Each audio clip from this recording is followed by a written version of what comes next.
973.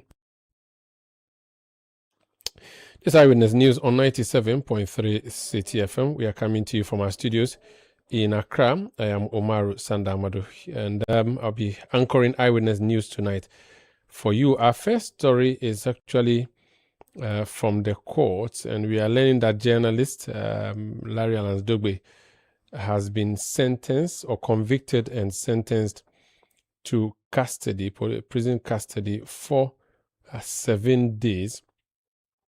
And this is the news that we were just receiving a few moments ago. I'm just going to bring you details of that story and also help you by explaining or hearing from his lawyer.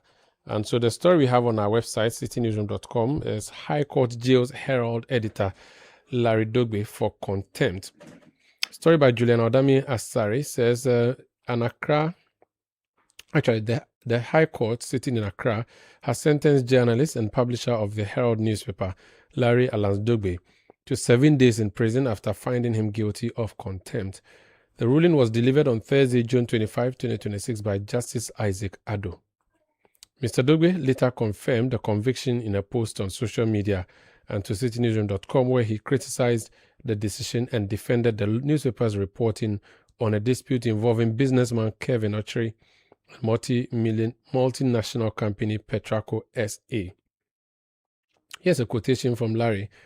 He said, Justice Isaac Addo of the Accra High Court has just convicted me and sentenced me to 7 days imprisonment in the case involving Kevin Ochre and Petraco SA. The Herald newspaper reported only on a petition filed by a multinational company with CID, IOCO, GIS, Attorney General, etc. Ghana deserves better. Journalism is not a crime. The contempt proceedings are linked to articles published by the Herald concerning a petition submitted by Petraco SA against Kevin Ochre, founder and chief executive officer of Springfield Exploration and Production Limited. According to Mr. Dogbe, the petition had been lodged with a number of state institutions, including the Criminal Investigations Department, the Economic and Organized Crimes Office, the Ghana Immigration Service, and the Attorney General's Department. The matter reportedly resulted in Mr. Ochre's arrest and detention in Dubai. Let's speak to lawyer and journalist Samson Ladia, who works with the Multimedia Group of Company, also a private legal practitioner. Counsel, you're welcome to Eyewitness News. Good evening, Omar. Good evening to you. We are seeing a lot of things relating to Larry's conviction. In fact, he himself made the announcement on social media that he had been convicted and sentenced. The information we are picking up is that it has to do with contempt. I don't know how much information you have picked up yourself in relating to this subject matter, but how does contempt work? And in this particular instance, do you know what happened? Right. So I was in court myself this morning, a different court, doing my usual business. And then I think soon after Larry made his post, people started circulating it within the fraternity. So colleague journalists, including from the Ghana Journalists Association, reached out to me to ask if I knew what was going on. And once one of us, is in difficulty, if I knew immediately what we could do to assist. And so, to be frank with you, I got very livid. Immediately I heard the news that he's been convicted of contempt and sentenced to a week in jail for making publications.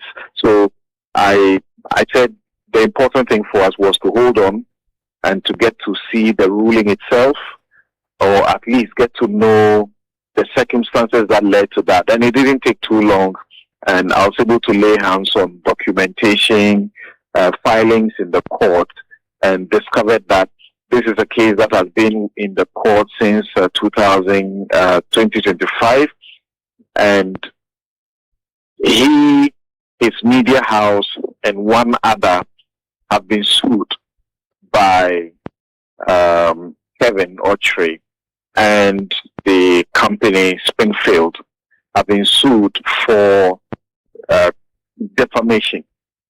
And the allegation is that while the suit was pending, they kept making publications that bothered on the subject of the suit, not the suit. And then they took out an application for injunction to stop them from continuing to make publications while the suit was pending. And they successfully procured the order of injunction. After they got the order of injunction, then the publications didn't stop. And so that is what led to the contempt application. Because basically speaking, contempt in this sense will mean that you have been stopped or prevented by the court from doing something, and you have disobeyed the court and continue to do the thing that you have been prevented from doing. So they went to the court with an application to cite Larry for contempt. And, he unsuccessfully, defended it.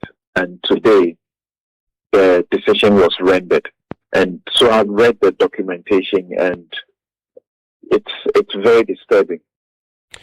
What's the posturing of the judge? So is it the case that the judge felt there was a disregard or disrespect of orders of the court, and so he had to do what he did? I mean, I want you to wear first your lawyer cap, and then after that, I'll ask you to wear your journalist cap and ask you what do you make of this? Right. So,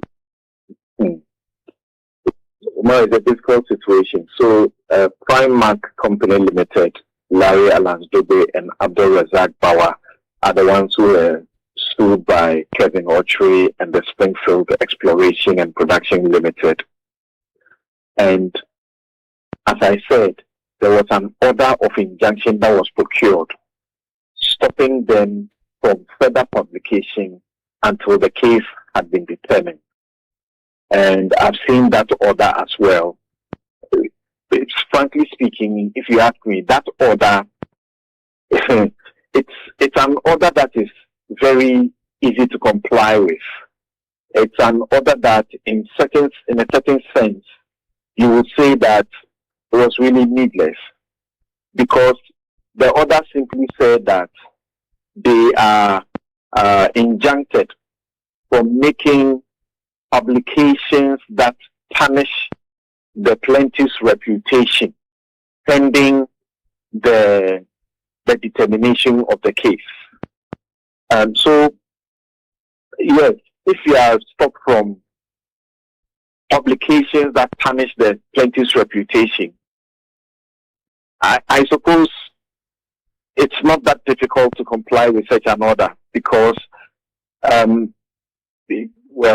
that gets me into a difficult situation. So I'm a bit hesitant what to say. The order, let me read it to you. It says, it is hereby ordered that the defendants are hereby restrained from further publication of statements intended to undermine and tarnish the plaintiff's reputation within the society, the petroleum industry, and as a businessman until the final determination of the suit. And the judge says, this order, this order, which was made on the 11th of June, Wednesday the 11th of June, said that he had heard the lawyers for the Kevin Autry and the petroleum, company he represents. They had heard Larry's lawyer, David Annan, as well, and that is the conclusion the court could come to. But because this order was in force, then they were not supposed to make further publications that would amount to the publications that led to the suit itself. And they went to court and showed further publications, several of them, after the injunction had been granted, order had been made. They showed several other publications that confirmed that despite the ruling, this was going on. So that's how come the court has come to the decision it has come to today. How does the law on contempt work? So if he was barred from making publications, is it the case that he was not supposed to do any publication relating to that particular individual? or it is just in relation to the matter that was pending before the court? Because I'm getting the sense that he may have made a publication but not directly related. Does it still apply based on your reading of the court's decision? Well, the order I have just read, I will restrict myself to just that, because as we sit now, we do not also have the order of contempt, the ruling itself. We do not have that ruling, but we are on the basis of the, pleadings and evidence that was put before the court. That's why we are looking. That's what we are looking at, strictly speaking. I'm looking at giving the evidence that was put before the court, some of the publications and so on and so forth. I think eventually there was actually cross-examination that went on. His lawyer cross-examined the applicant, and then the lawyers for the applicant also cross-examined Larry Dogbe. And you will see in the cross-examination the proceedings which I have read, part of which I have read, which suggest that it seemed to have turned on whether, when the injunction order was made, whether he had gotten a copy or not. Because if he had not been served with a copy, then he cannot be said to have disobeyed the order. But he ought to have been served, and then, knowing full well that there is such an order, went against it, then he could be punished. And they seem in the cross-examination to show, which appears to be what the judge agreed with, that he became aware of the injunction order and yet went ahead to do the very thing the order said you cannot do until the case is over. So you're a lawyer, and that's the legal side you've just explained, but you're also a journalist. So at what point can we say that this is an attack on the media? Larry says journalism is not a crime. He's essentially suggesting he was jailed because of his work. How do we, and for you, you have two duties now, duty to the media and duty to the law. How do you marry the two so that you can be seen to have acted professionally, so that it will not be seen as an attack on journalism? Do you see it as an attack on journalism as Larry himself is seeing it? At the risk of getting the GJA revoking the Press Freedom Champion Press Freedom Champion Award they gave me a couple of weeks ago at the World Press Freedom Day, I will say that from the court proceedings I have seen so far, until I see something else, this appeared to have been a bad situation. This appeared to have been an avoidable situation, and let's not act like we are gods, that we are infallible people as journalists. We make mistakes. Sometimes we get it wrong, and when we do, I think that it's only fair that we try to make certain admissions and then make the necessary, reparations that may be needed to sort of ameliorate the situation. If a court makes a conviction of contempt, you know that straight away you are facing custodial sentence. It is a few times that people will have what you call plea of mitigation. They will mitigate. Once you are convicted, then lawyers rise up. If you have a lawyer, your lawyer will rise up. Whether or not they accept the decision, at that moment, that's not the moment to argue any further. At that moment, we rise up and then we beg and ask the court to tone down their punishment. Once they do that, because we disagree with the decision, then we appeal. And when we appeal, sometimes we are successful. So I don't know what sort of mitigation went on in this case. From the reportage from the court, it does appear there was no mitigation that was put in. That would be most unfortunate, because once you are convicted, there's no other way around it. By our laws, by section 61, 62 of the Court Act, contempt can see you in jail for 6 months. Right? They can see you in jail for 6 months.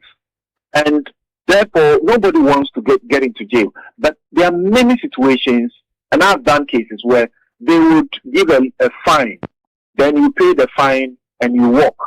then you are asked to do the necessary things to do, make the mitigation things, and then things work out. So I don't know if they had pleaded, made a mitigation plea and asked that he should be fined instead of being put in jail for 7 days. He should be cautioned. He should be bonded or something of the sort. All the time, I will prefer, where I sit as a journalist, regardless of the circumstances, that custodial sentence should be avoided when speech offenses occur. Custodial sentences should be avoided. I have not thought about when I can make an exception in that situation, but this is where we find ourselves presently. When I'm dealing with journalists, and as I was mentioning to you on the World Press Freedom Day, the GJA president expressed worry about something we all must pay attention to. The suit that was taken against him has not been determined yet. We don't know if the person will win or the person will lose. The what I can tell you is that the defamation suits, they are growing. On the day, Press Freedom Day, the GJA president had a list of about 15 suits. I am defending 17 of these suits for journalists and media houses. And I can tell you, most of them are what you call nuisance suits, flat, strategic litigating against public participation. People who can afford, people who have money. Their matters come up, you are going to talk about it in the media, they want to stop you from talking about it, they want to gag you, so they take a suit. And because the suit, the thing is pending in the court, then you are being gagged from speaking about it. And we don't have the Defamation Act. We have asked about this. Isan Kuma has spoken about this. Kwekubaku, Kwekuaza, all of you have spoken about this for many years. We need a Defamation Act where there'll be anti-slap provisions in there to help. We don't have even Contempt of Court Act, and yet the courts are giving unbridled power. The Superior Courts have been giving unbridled power to punish for contempt. Meanwhile, there's no legislation that governs contempt, apart from the constitutional provision and the scanty provision I just mentioned to you in the Courts Act.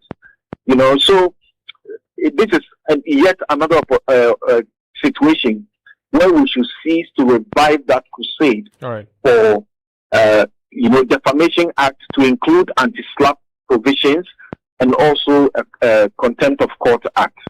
Thank you so much, sir, for speaking to us. You're welcome. That's Samson Ladia Yenini. He's a journalist, host of Newsfile on Joy FM, and also a private legal practitioner. This is Eyewitness News on 97.3 Citi FM.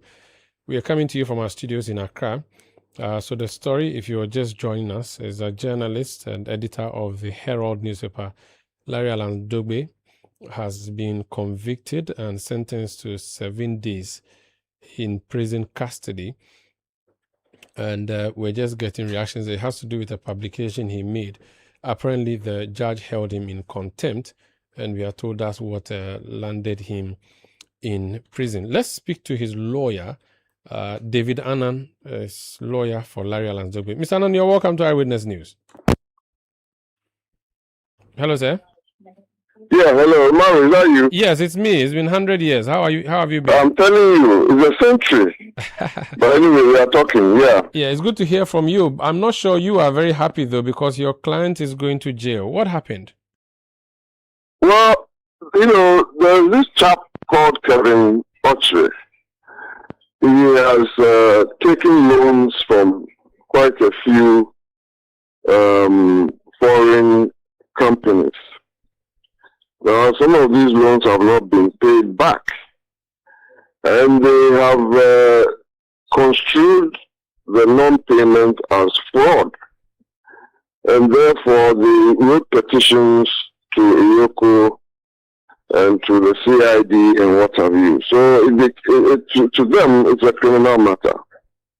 Now, he claims that it's not a criminal matter, that it's a commercial matter. And we say we don't care whatever it is. We are journalists, and we are reporting the fact that he has these allegations against him. Now, he was able to secure an injunction before we had even filed our responses. That is, he filed the injunction along with the written statement of claim. And we opposed it, but it was granted on certain grounds. Hello? I'm here. So the bottom line based on the publication is that your client was injuncted from making some publications and he still went ahead. How did you argue that in court? Did you argue ignorance or non-receipt of service? The problem was that they never properly served us with the orders of the court. Yes, I was in court, but I couldn't get in touch with my client at that time to let him know anything about this matter. So they had, without notice to me, found substituted service, which means that you don't even let the guy, you don't let him know personally. There's personal service and there's substituted service. Now the sub-service means you go and paste certain things on the court notice board, put something in the graphic, blah, blah, blah, those kind of things. Unfortunately, those processes, according to us, were improperly done. And therefore, our client never had notice of whatever the court had said. And I wasn't around, so I couldn't, of course, inform him. Now, they then brought this application for contempt, which we resisted. We resisted the injunction also, and we also resisted the application for contempt. I've never heard throughout my practice of a journalist being taken to prison because he's published something. The era of criminal libel is gone. And the days when we could be in prison for such are no longer with us. But this is where we are. Now, what I intend to do, I've had to wait for a considerable time to get the ruling of the court. And I'm looking at it, and frankly, I can see several errors in the judgment. So we are going to bring these errors to the notice of higher court and then take it from there. Now, that would have to do with time. He's been given 7 days before you apply, get the true copy of proceedings, go to the appellate court. He would have served this. No, we have all that. We have all that. We have the proceedings, and we have the ruling. The ruling is what we need. We need it. That was the last thing we needed. So you've got the ruling. And we have that. But you're right. The time period is so short. Because now you have to go to the court of appeal. That is, well, I don't want to disclose. It's not really the court of appeal, but we can go to Supreme Court for other supervisory jurisdictional matters. So where the location of the court is still being studied, and we will see what we can do. Because if he has not been served the processes, he cannot be held liable for any matters of contempt. He's deemed not to know. But the judge decided that according to what the applicant had said, it was sufficient for him if he disputes. So we'll see how it goes. You made a point that you've not seen in a long time a journalist going to jail because of a publication. No, ever. The last time a journalist went to court was, I think, Tommy Thompson. No, I'm referring to. I'm saying that you're talking about the criminal libel law. Yeah. Yes, I'm saying that. And I think the Munti guys too. I think that was about the last time. And Crunchy also went. What I'm saying is that this is pure contempt, and I think that's what Ken went in, and the guys who were on radio too. In this case, we are told your client went in because of contempt, which means he disobeyed a court order. You have said that the service was not properly done. Typically, the court may direct that it should be published in the newspapers. It should be published on the wall or gate of the person, either their office or their home. What are you saying? Are you saying to a retraction or something? No. I'm referring to the substituted service that was served on your client, which you. Yes.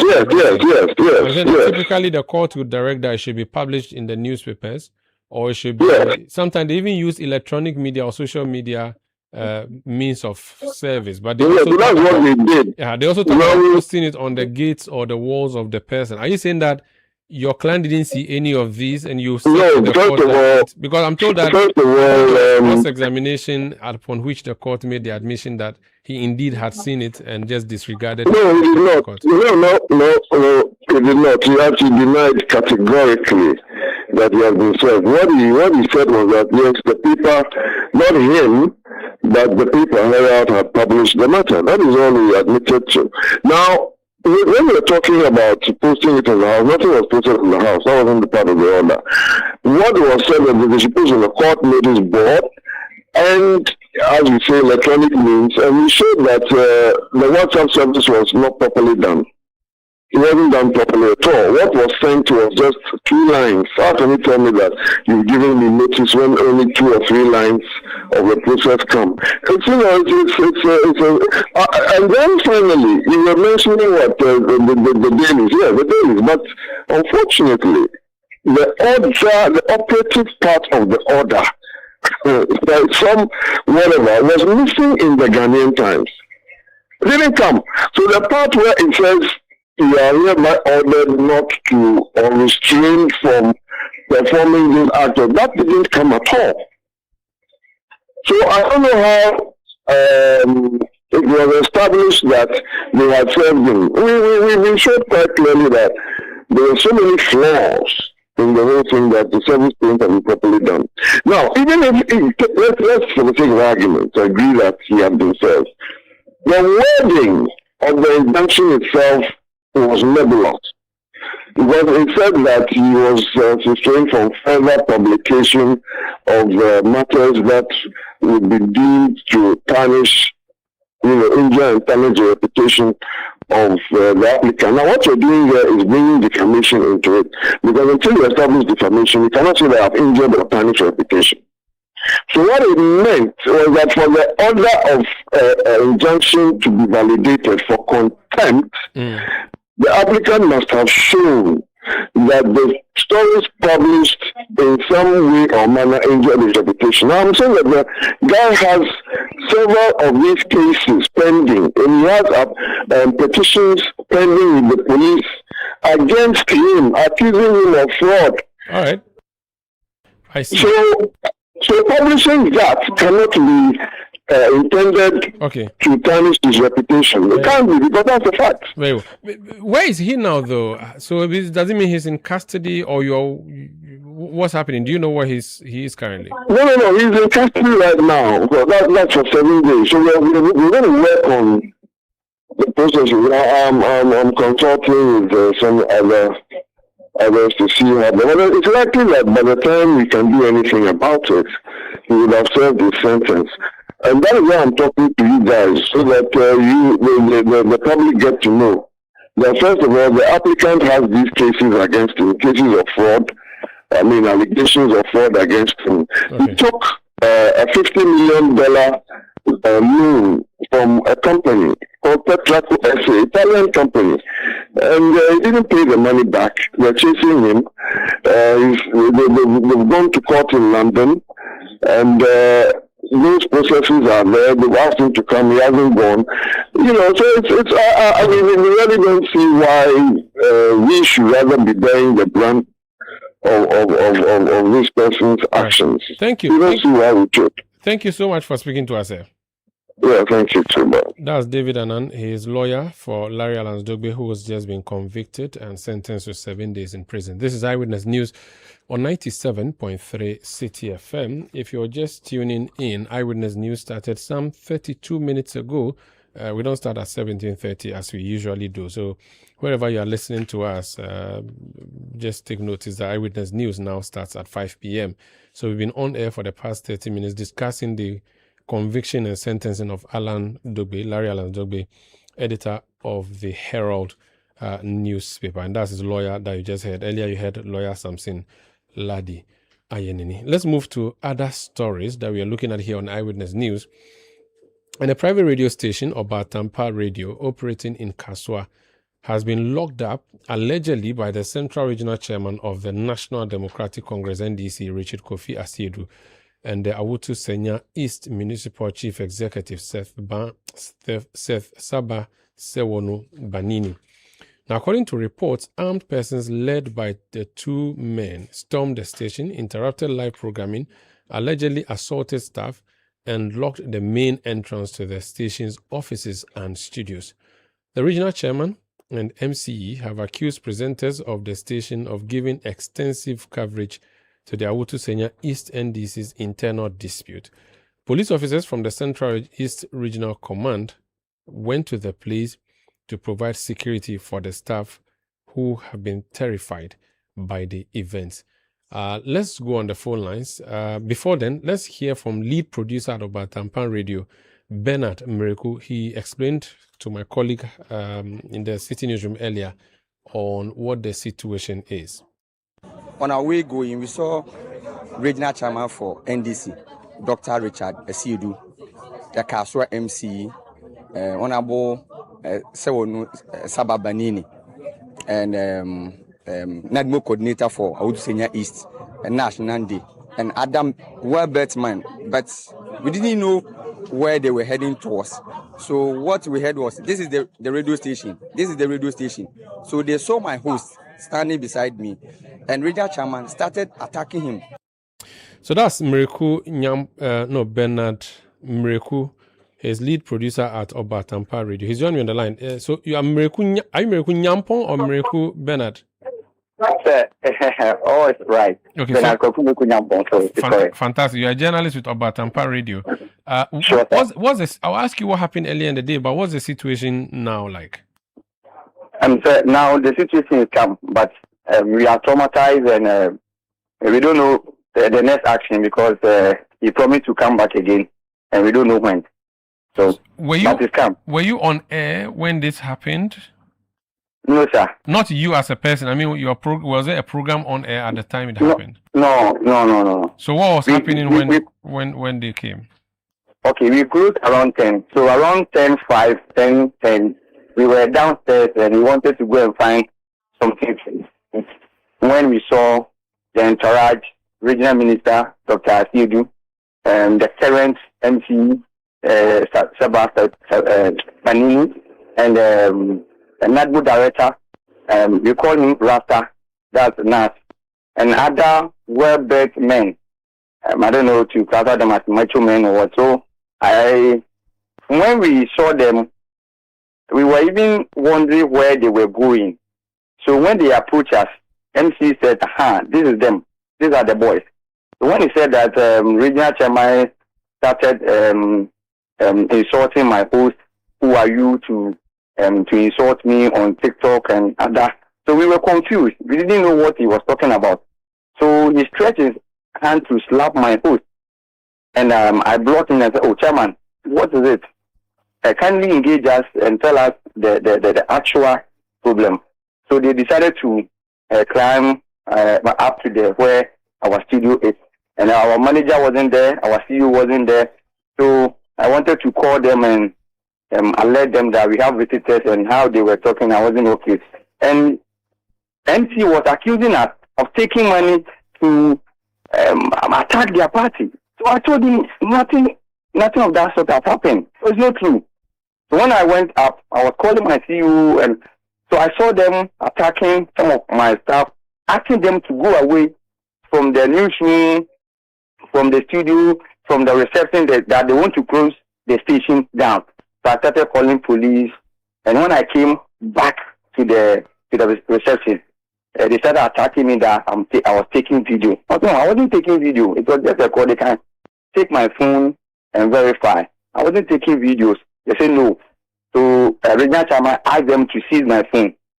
Tomorrow, I just ran away with my phone and started calling police before they came to intervene. So that's what happened. Now, the assaults, was it just verbal assaults? What was the extent of physical assault, if there was any? Regional chairman slapped me. He held my neck. This is Mr. Richard Kofi Asiedu. Yes, please. All my dresses are torn. Akwesiado was there. They took videos of it. As of now, I haven't changed what I'm wearing. It's torn. All my shirt, my button. He slapped me. Did you people do anything about the discussion this morning? Because now you said that they accused you of giving airtime to the issue between the MP Koyu Phyllis and the party chairman for the constituency. What has been the attitude and position of your station on this matter?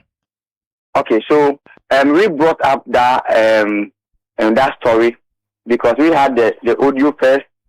So we contacted the constituency chairman, and he confirmed that he said it. So we went ahead and played a session of the audio and had several discussions about it.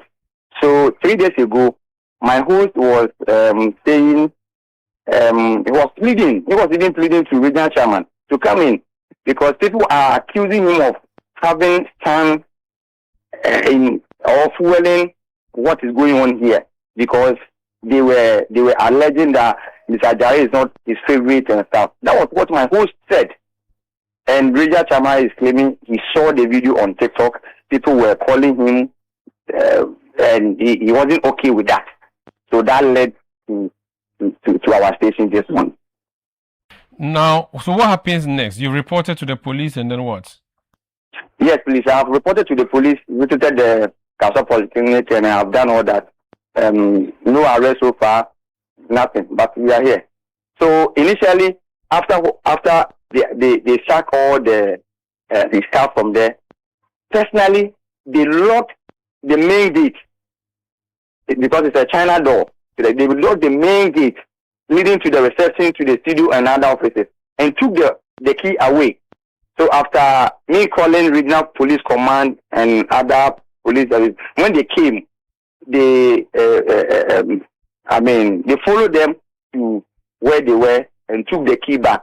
So the station went for more than 4 hours before the key was brought back by the police. Was there any damage to your property, your company property? Now management are still on it. So at the right time, they'll issue a communique. But at least you received a slap which you can say to me. Did you see any property being damaged when you were there? For now, I was going up and down with the police, so I haven't been to the studio since the incident happened.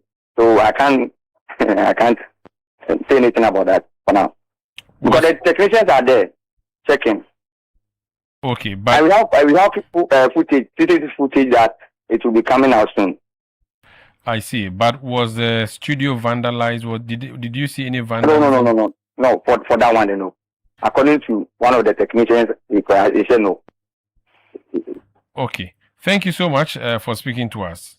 And sorry about what happened. Thank you, sir.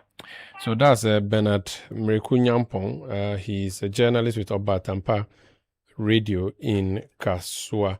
Earlier, we had an agreement to speak with Professor Richard Kofi Asiedu. He's the Central Regional Chairman of the NDC. He's a man accused of having led the thugs to go invade this particular station. We had agreed to interview him on this matter, but for the past few minutes or so, my producers have been unable to reach him. If we do get Professor Richard Kofi Asiedu, we'll speak to him. This is Eyewitness News on 97.3 Citi FM. Fafa Melody Botifer is in studio to bring us news summaries. Fafa. In more news, the family of former Domi Kwabenya MP Sarah Adwoa-Safo has expressed disappointment over the decision to grant bail to 9 suspects arrested in connection with a shooting incident at Kwabenya in Accra. The suspects, including Adwoa-Safo's brother, Nana Kweju-Safo Akufina, and some of his security guards, were granted bail in the sum of 500,000 Ghana cedis with sureties.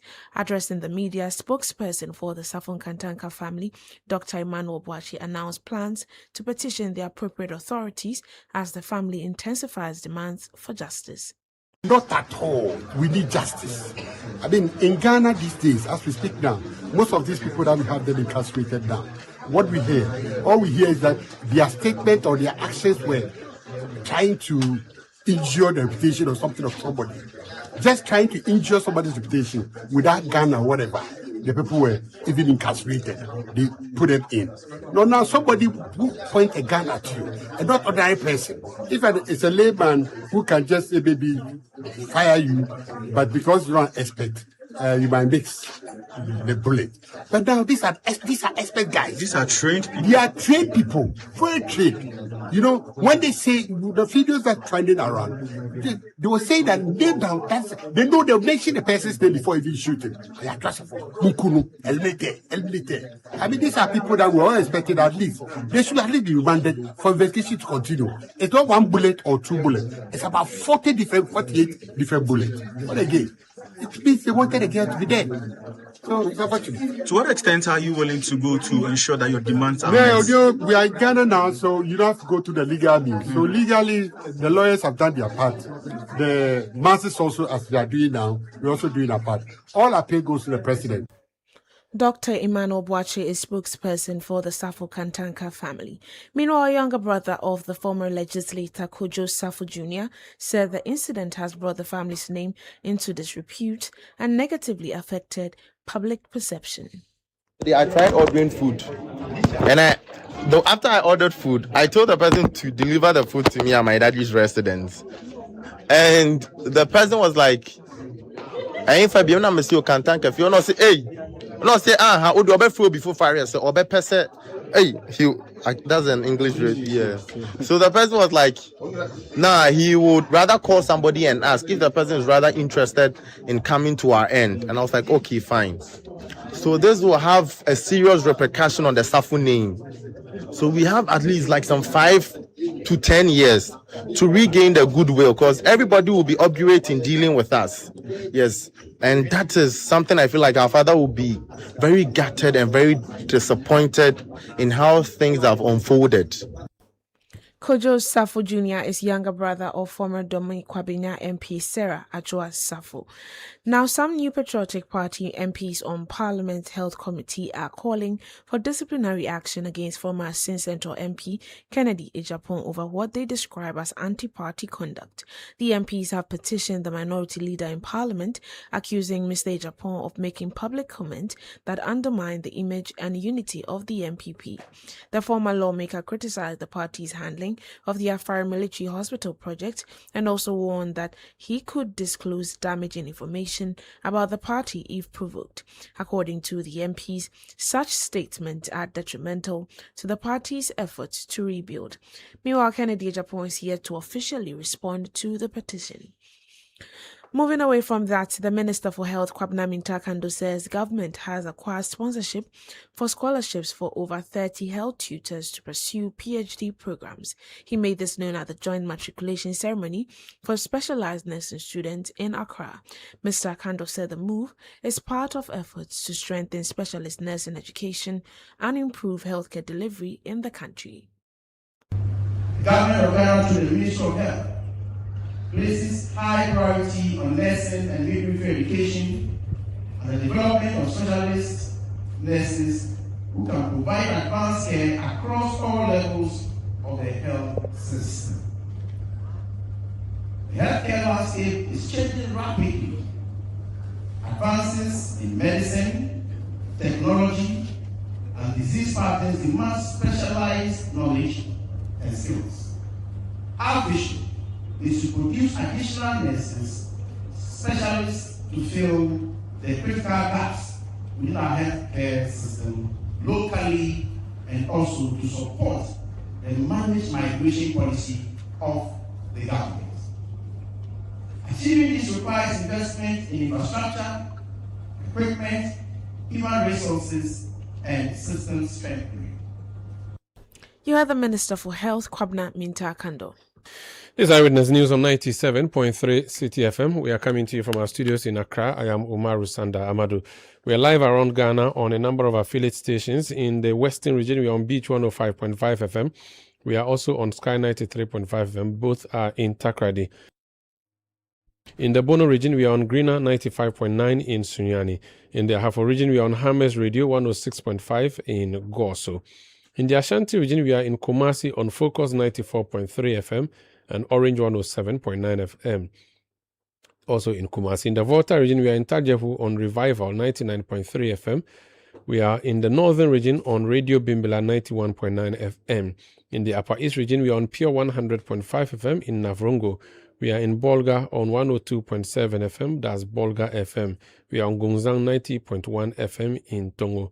If you go to the Upper West region, we are live on Tongsung 97.3 FM in Uwa. We are live on YouTube, live on Facebook, and we are also very interactive. Send us your messages 0539 986 996. This is Eyewitness News on 97.3 Citi FM. When I return, I have a guest in studio. He's the Northeast Regional Minister, the Honorable Ibrahim Tia. We'll talk about that new region and what the prospects are like for it.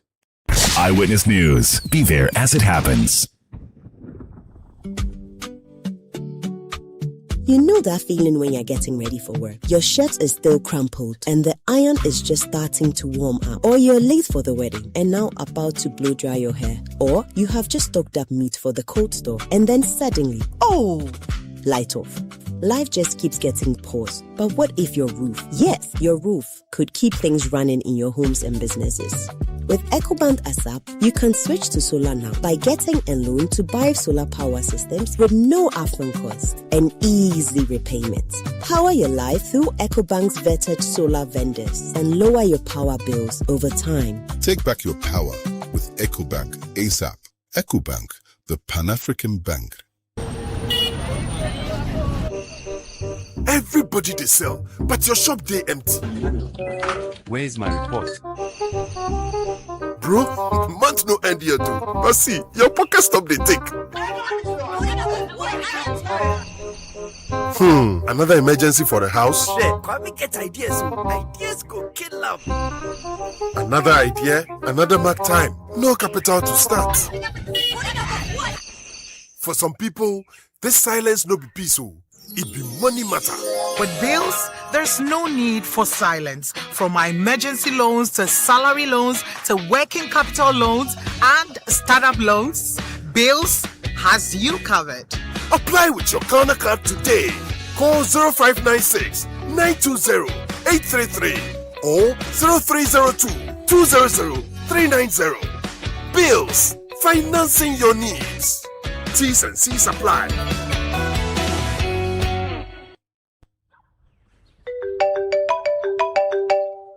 Hello, good afternoon. I am calling from your bank.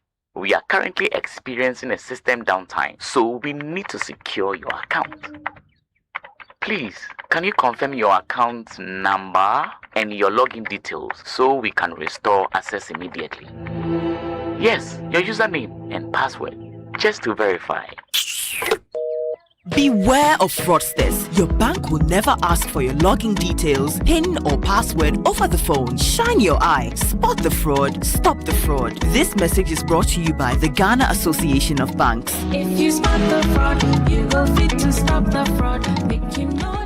Looking for a location that gives your business a competitive edge? Dawa Industrial Zone offers world-class facilities, direct access to major trade hubs, and a thriving business ecosystem. Whether you are setting up in the manufacturing, logistics, or services, are ready to use industrial spaces and supportive policies make expansion easy. Visit www.diz-ghana.com or call 055 20 40,000. Dawa Industrial Zone, where businesses thrive.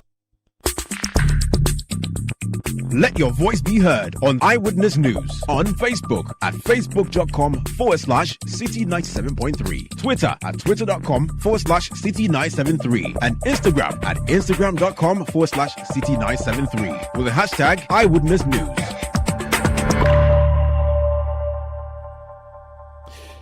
Yeah, welcome back. This is Eyewitness News on 97.3 Citi FM. In 2018, 6 new regions were created in the Republic of Ghana to raise the number of regions from 10 to 16.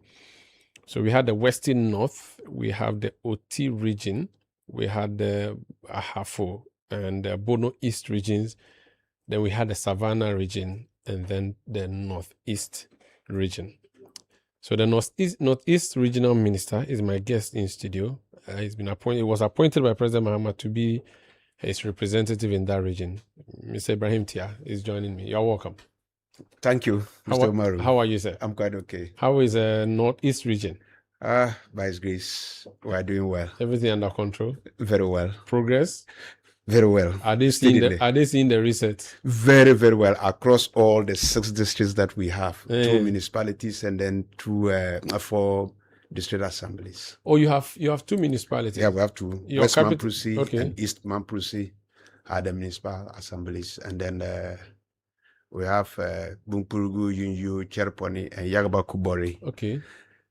As the district assemblies. And how many? So you have 6 constituencies and 6 districts, local assembly areas. Yes. So each of the local assembly areas is also a constituency. Yes. And you have 6 constituencies. We have 6 constituencies as well. And in terms of political representation, you 2024, how did you go? Did you evenly share, or you beat NDC, MPP, or MPP beat you? Oh, we evenly shared 50-50. 50-50. Yeah, we have Bumpurugu, Yunyu, and Cherponi for NDC, and then East Mamprusi, West Mamprusi, and Yagaba Kubori for NPP. So this is Dr. Bawumia's home region. Very well. Was it difficult campaigning against the NPP in that region during the election? Oh, certainly. 2024 was a tsunami for NPP across the country. Although, as his home region, certainly there might be some few challenges, but certainly we knew we were winning. Some of the constituencies, I think it was just a slip that maybe we didn't put certain things in place. That was why. Else we should have even made it 4-2. Wow, like Savannah region. Yes, exactly. And 2020, what was it? It was 2-4, right? Yeah, 2020 it was 2-4. So you had only 2 seats there? We had 2 seats. So you added 1 more? We added 1 more. I see. Yeah. For those who don't know the geography of the northern part of the country, so if you go past Tamale on your way to Bolga, you would then enter Northeast region. Is it from Nasia? From Nasia, that's what I was going to mention. The Nasia Rice Farms area. Very well. So when you reach Nasia, you have entered Northeast region. Indeed. There's a river on a bridge. Yes, that is the Nasia. So the Nasia River. Yes, and when you are stretching out of Northeast again, there's another. That's before you hit black Palgo. White or white? That's the Black Volta. Black Volta. Yeah. So then the major towns are Wale. You drive through Wale. Yeah, you drive from Nasia is the beginning. Nasia. So is Nasia in northern region or in northeast region? It's in northeast region. Okay. Yeah, that is just the beginning of the Belly Bridge. Okay. Then when you cross into Nasia. From Nasia to Lori. Then from Lori you go to Kukwa. From Kukwa to Walwale to Bimsi to Wulgu. Then Wulgu to Kalminga. Okay.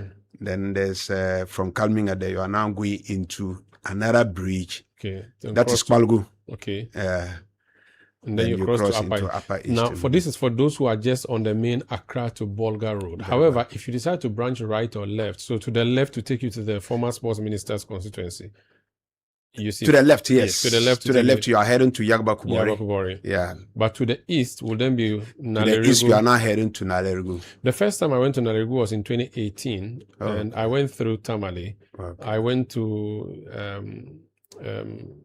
Gushau. And took a motor from there through Bintri. Through Bintri? Yes. Very well. Nalerigu. Yeah, to Nalerigu. But the road was not good. Have you had We are working on all the stretches. 8 years ago, 2018 is what? 8 years ago, that's when I last went there. Up to now, the road is dusty, bad? No.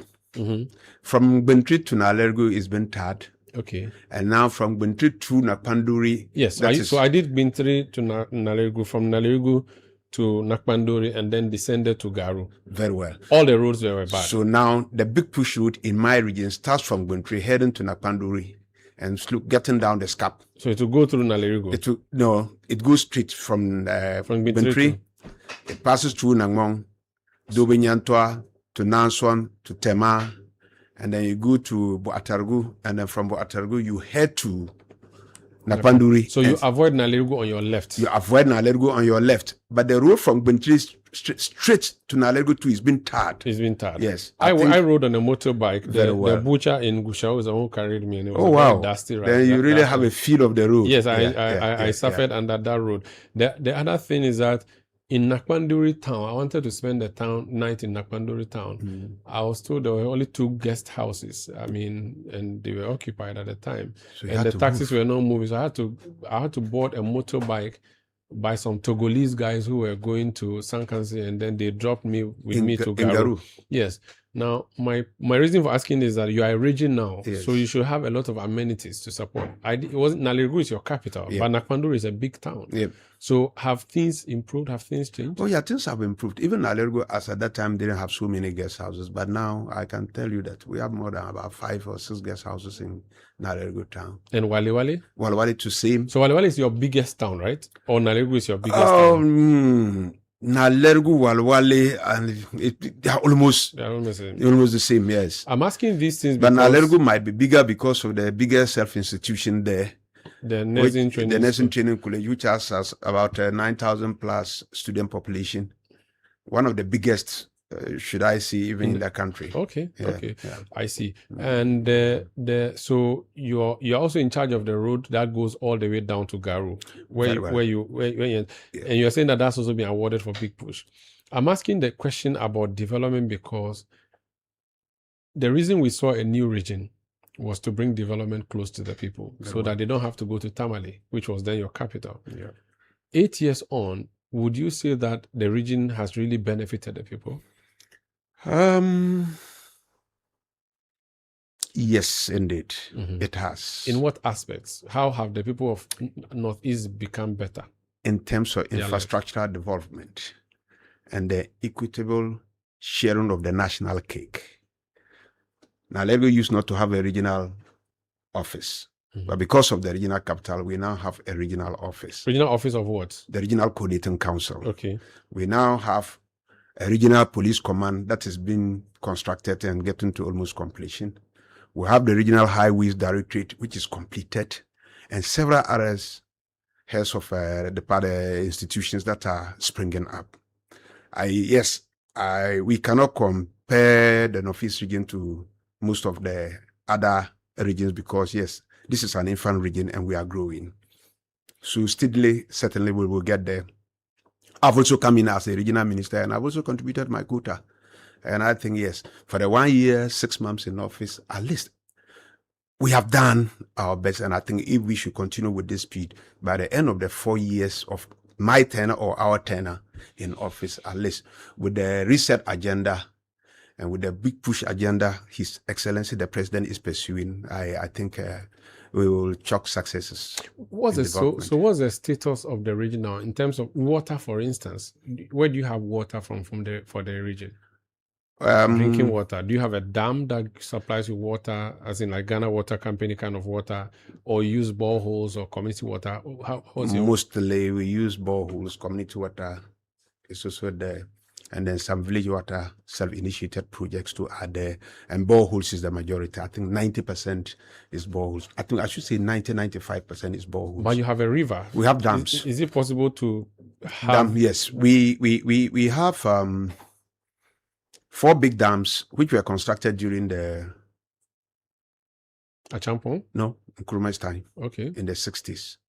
But as a result of lack of maintenance, 2 of the dams give up, and the remaining 2, the 4 were, we have Diani, we have Tunguri, we have Lambinsi, and Nalerigu. The one village, one dam, some didn't come to your place. For those ones, they could not stand the test of time. Yep. Why are you dismissing that? They came to dig for you so they can have water. Well, I'm only saying that these dams were dark in the 60s and they stood the test of time up to this time. The one village dam, one dam, they could not. So they are not there now? They are not there. They've been washed away, or what happened? Some have been washed away, and some we are currently trying to rehabilitate some of them to sustain some of the villages through the drip machines that we have. But let me just flash back. So the 4 dams that I mentioned earlier, 2 broke away. I tried, since I assumed office, Nalerigu Dam was beckoning that it was going. Let me say dam the same thing. But currently, as I'm talking to you, through my initiative, through the Ministry of Agric and then JIDA, those dams are being rehabilitated as at now. And the contractor is at site and they are working on them. They are big dams. They do this tilapia farming, fish farming. Okay, around them. And I think that water too can be used to feed our communities. But we are not using that. We are using boreholes through the community water initiatives. What about health? You have a nursing training school, but you also have a hospital? Yes, we have the Baptist Medical Hospital, Baptist Medical Center, which is one of the biggest hospitals that was covering the northern sector. In those days, is still there, and then we have some other hospitals. Charapona has a hospital. Bindi Hospital that serves that of Napanduri, Bumpurugu Napanduri district. Walwale has an hospital. Janga has an hospital. Pasimpiatu has a polyclinic. So these are some of the And you also have the zip line in your place. We have a zip line in Walwale. So that's for providing the emergency services. Okay. It seems as so on the health side of things, how about education? You don't have a university? No, we don't have a university yet. But how many secondary schools do you have? Oh, let me see. We have as much as about 8 secondary schools. Let me see. We have that of Bumpurugu, Napanduri. Napanduri has 2 plus Bumpurugu 3. Walewale. We have Walewale. We have 2 secondary schools in Walewale town. Then we have one in Lamisi, one in Sakugu, Cherponi, then Yagaba Senior High. Okay. Then we have the science, mathematics secondary school in Pasimpia, then Wurugu. I think virtually the secondary schools are about 12 going to 14. So. When I was talking about dams, there's something I should have asked. You have some tomato factories, the tomato dam, something in your region. That was controversial. Or that's in Upper East? It's in Upper East. But it's close to your region. It's close to our region. The first community that's the tomato, the Palgo tomato factory. Is good. So Palgo is in Upper East? It's in Upper East. Okay, okay. Was it benefiting your region, people from your region? Is it something that would benefit people from your region? Yes, certainly. If it is on, it will. But you see, it collapsed years back. It has not been revamped.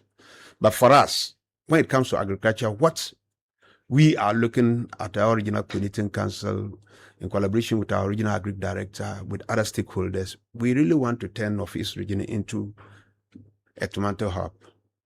One, why do I say so? I just look at our tomato farmers always going to Burkina Faso to bring tomatoes to Ghana, and I see it as a sense of worry. And I think that yes, Burkina Faso, the lands are not more fertile than ours. And provided they can produce tomato there, certainly we can also produce tomato in the Northeast region. And that is what we are working on steadily. Since I assumed office, I've been able to bring together our dry season farmers and I've made them to understand that, look, venturing into some of these farming, like the tomato farming, the onion farming, the watermelon farming, I think these things will really improve upon their lives because the white-collar jobs are not just really available for everybody. But looking at and comparing whatever you farm during the dry season to whatever you farm in the rainy season, the price variation is more than 100%. For example, watermelon during the dry season, you can buy one as much as 150, 160 Ghana cedis, just one, a sizable one. As I'm telling you now, if you go to Northeast region, the one that you buy 160 during the dry season is less than 10 cedis. So we should be able to process and keep. Very well. But during the season, we should be able to produce throughout all year farming, 24-hour farming. Okay. So that is what we are looking at. So as a result of that, and you know, how would that work? The 24-hour farming. Very well. I'm coming. Because you are from a dry part of the country. Very well. I'll get to that. Because of that, and you know, our river bodies are also drying up because of climate change. Yeah. But we have good underground water even in our farms, whereby we don't need the river water. And our plan is to get a drilling rig for the region. But you need power, electricity to power it. We may not need electricity to power. We can use solar to mechanize the boreholes. Okay. So we are working steadily. We are close by acquiring our own drilling rig for the region. If you have your farm and there's good underground water, we come and drill and mechanize it for you. So that at least dry season, you can farm either the onion, you can farm the tomato, and you can farm the watermelon. And for example, with the watermelon, with the onion farmers, we brought a number of them under cooperatives. And if you produce 1 acre of the onion and you take very good care of it, you are capable of harvesting up to 40 bags from 1 acre. That's a lot of money. Exactly so. So if 1 acre can give you up to 40 bags, let's just even assume that a bag of onion is costing 1,000 cedis, which sometimes is even more, averagely. That means you have about 40,000. And an energetic young man can farm more than 3 or 4 acres of onion. That's a lot of money. Let's go to the tomato. I've told you I'm working with them, so I have I know the dynamics and I know the inputs. We got some improved seed for some of our farmers in Nabu. You said you've passed through Bunti to Nabu, through Nalergu. Yeah. So we have a number of communities that are already into this dry season farming. And then the hybrid seed that we brought, just cultivating half an acre of tomato, you can make as much as 30,000 Ghana cedis from it. So we've done it.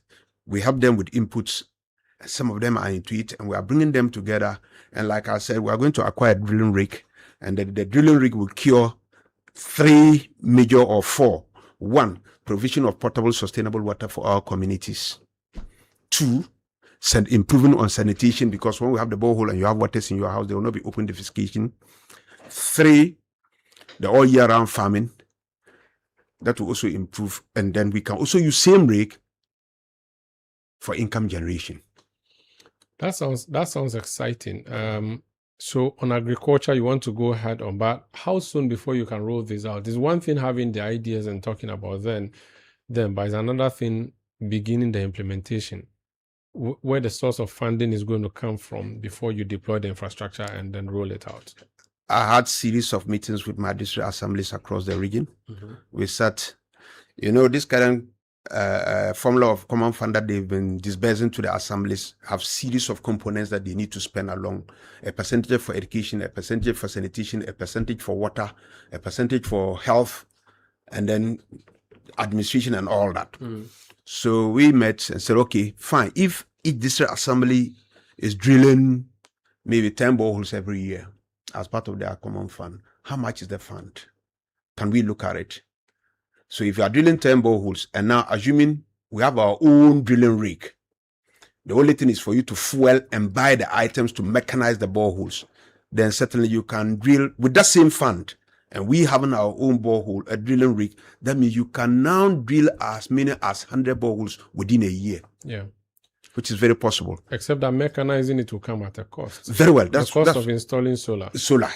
That is it. What's your idea? You want the regional coordinating council or the district assemblies to foot that bill, or you would ask a farmer to pay for the mechanization or the solar installation? Very important.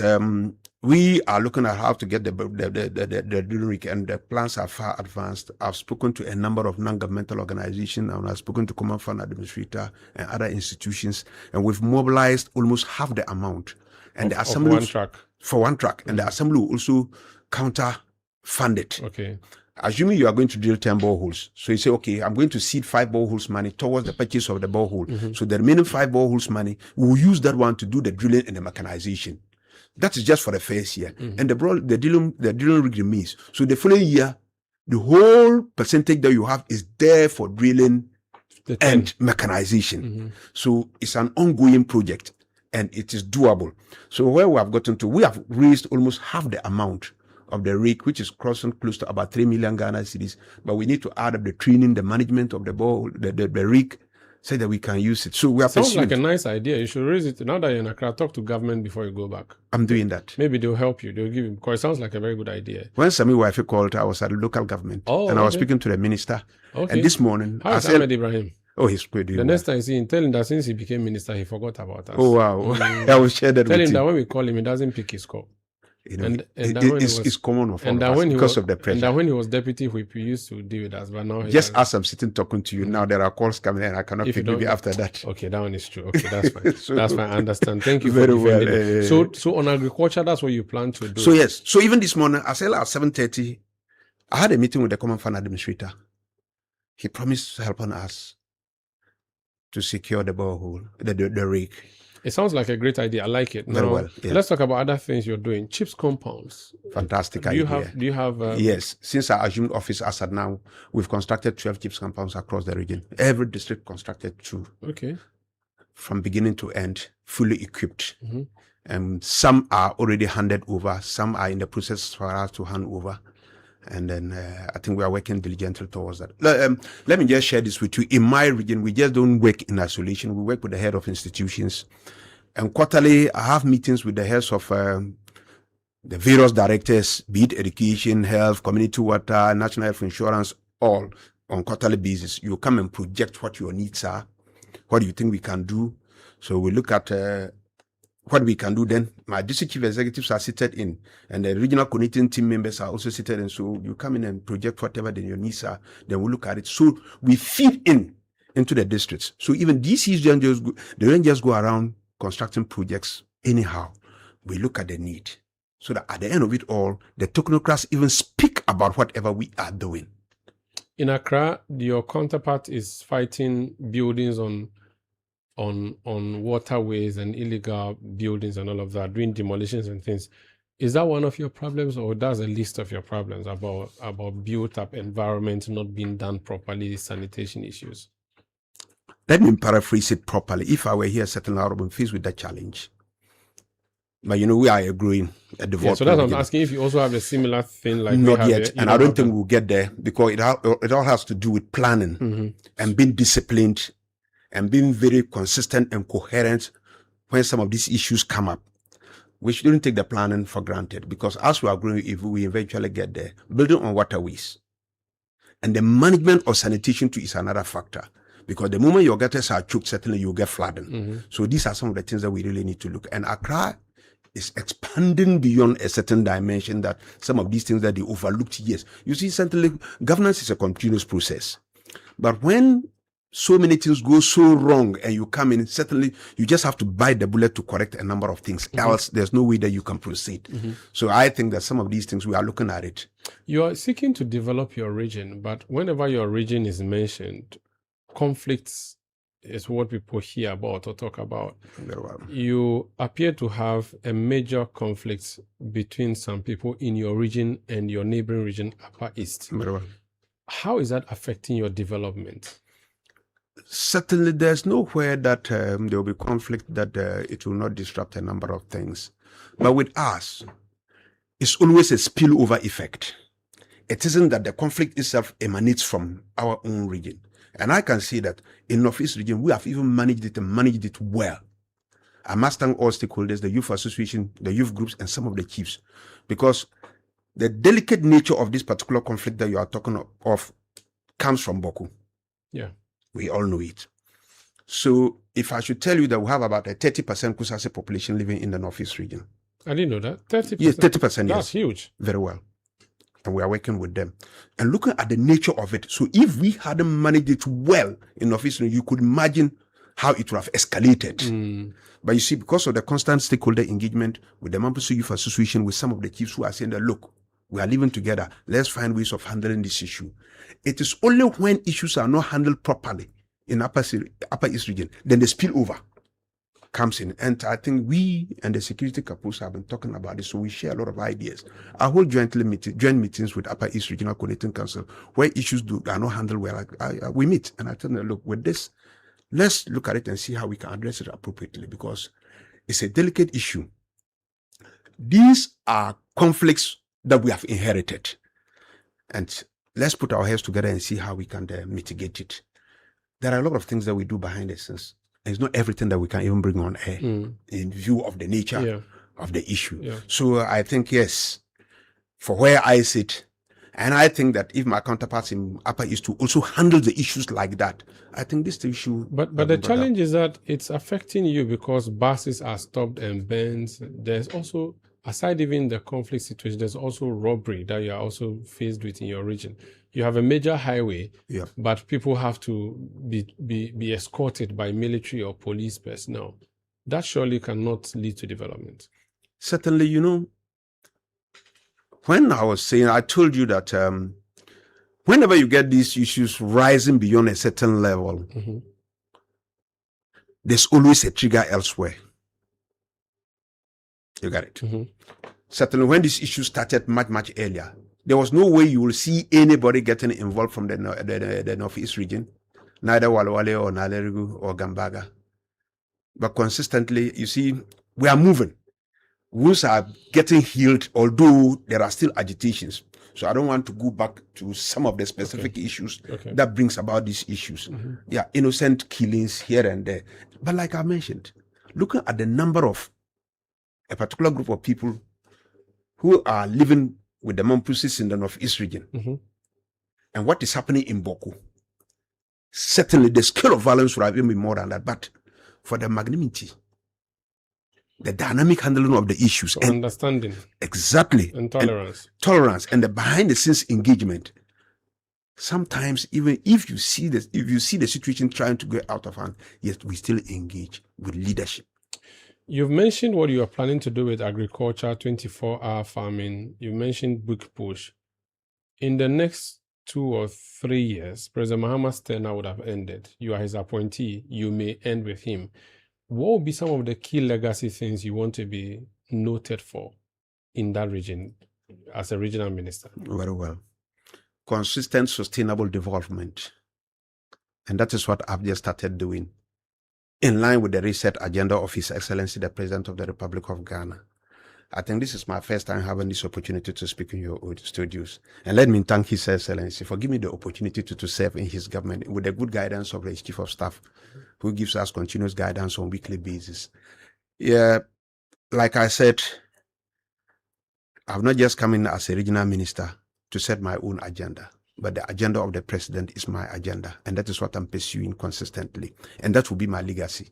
His legacy is my legacy, and development is the hallmark of His Excellency, and that is what we are doing. Like I mentioned, a number of road projects are ongoing as of now. The road that you passed has been worked on. The book push route has been worked on. Just 4 weeks ago, I was with the minister. So the road linking from Gwentry to Cherponi is about to be given out to be worked on. So I know very well that within even 1 year or 2 years, they'll start talking about some of the legacies that the NDC government, His Excellency government, and myself as the regional minister is bringing into the region. There's this road that has been abandoned for more than 20 years. You know Wurgu? Mm-hmm.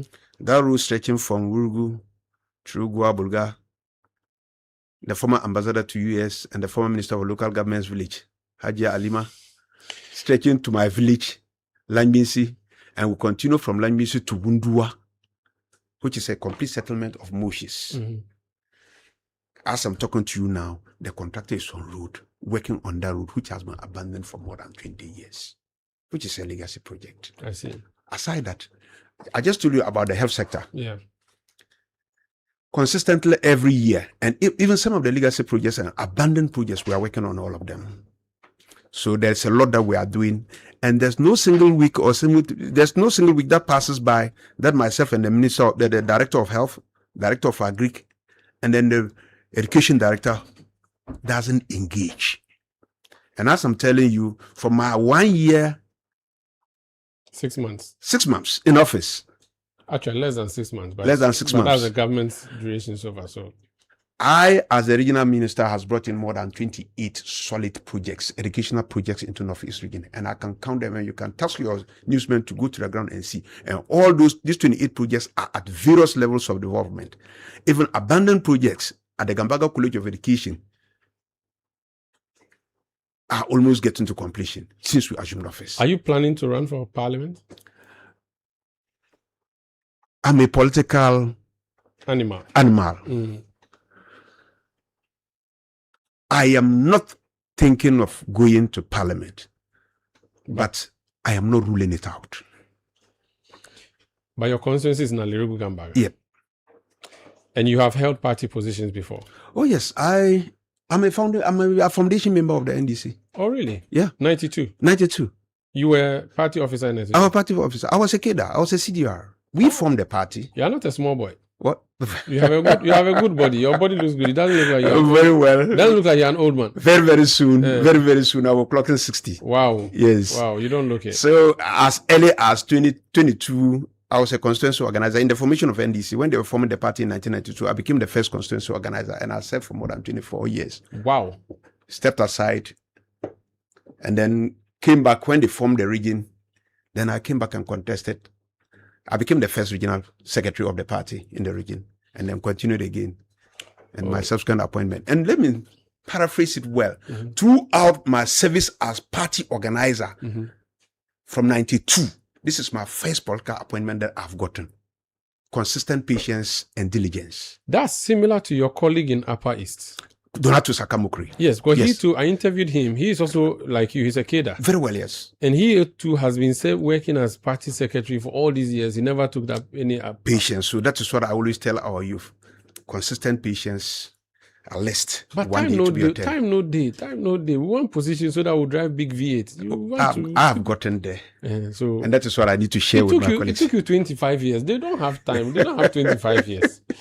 They don't have 25 years. So that is it, yes. So like the educational sector that I'm talking about, these are and the projects are spanning. I can tell you about, that's my first phase. Yes. And the second phase is coming. Okay. So gradually all the secondary schools in the Northeast region will have a fair share. Very well. And let me share one thing. For our basic schools, for myself and my district chief executives, we've agreed that any school at all that we put up, we must finish it before we hand over, so that we'll now have children lying on the floor. In the classroom. Yes, we want to eradicate that. Honorable Northeast Regional Minister Ibrahim Tia, thank you so much. It's been a pleasure having you in our studio. Thank you for joining us tonight. How end it like that? Yeah, you want to end like you don't want to, okay, you wait. Anyway. Don't go, you wait. Thank you so much. No, stay. Give me 1 second. Let me go on the phone line and speak to Clement Boatin. He's president of the Ghana Union of Traders Association, GUTA. Mr. Boatin, you're welcome to Eyewitness News. Hey, Omaru. Good evening, and thank you for having me. Good evening to you too. You said that you want to punish Ghanaians because the government has increased tariffs. Why? We will never do that because GUTA always have the Ghanaian consumer at heart, and that is the reason why we have, come out with this statement because we don't want any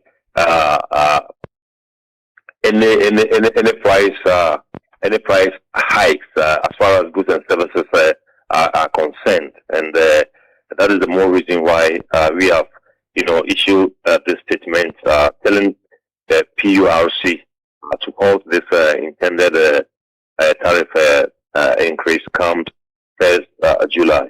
So what's your position? That there should be no increase, or if there's an increase, government should absorb it? Because, of course, PURC approves these things because the utility service providers would have come to say, listen, we are not able to operate until we are paid more. Our issue is that the reasons assigned as the basis for the increment of the tariff is not the true reflection of the situation on the ground. If you look at the issues that they have assigned, exchange rate fluctuations, high inflation, fuel cost, and then generation mix.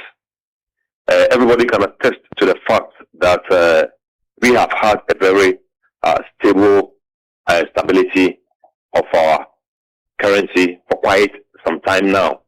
It is just about April and May that the CD, started performing, or I would say depreciating for an average margin of 4.18%.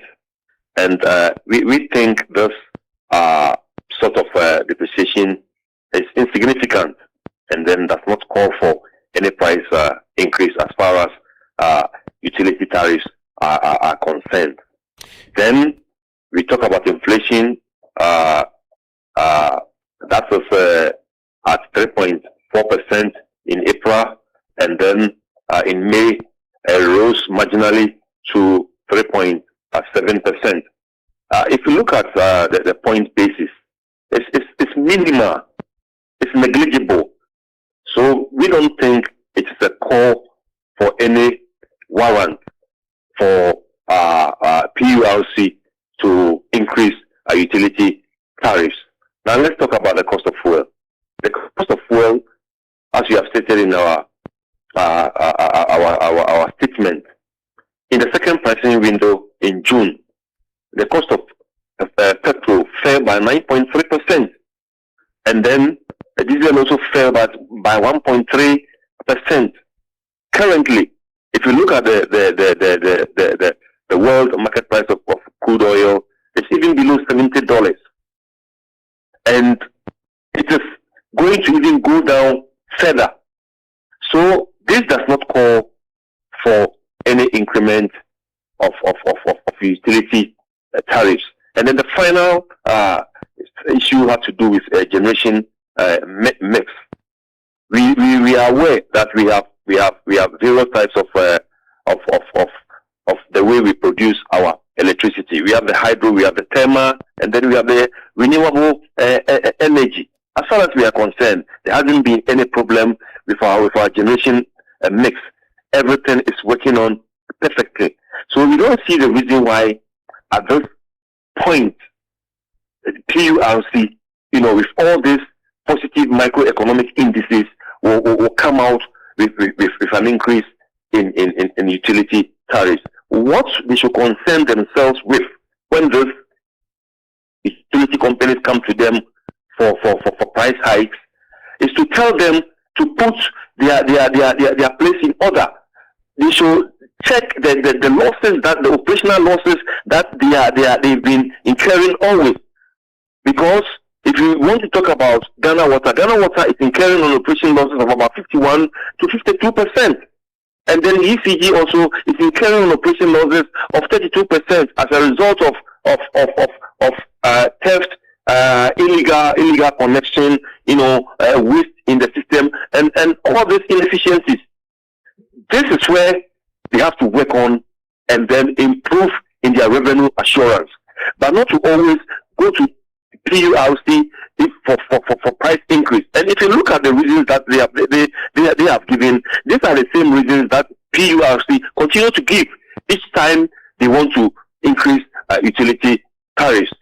So we think it is uncalled for. It doesn't add up, and they have to, halt this implementation. But I must say, I will have to commend the Executive Secretary of PURC. After issuing this statement, he has called me and has arranged for a meeting to meet with Kuta, maybe either today or either tomorrow or Monday, because he himself attested to the fact that Kuta is a major, stakeholder, and whenever they are going to, do price adjustment as far as utility prices are concerned, they will have to, engage us to also factor our input in the subsequent adjustment that will come.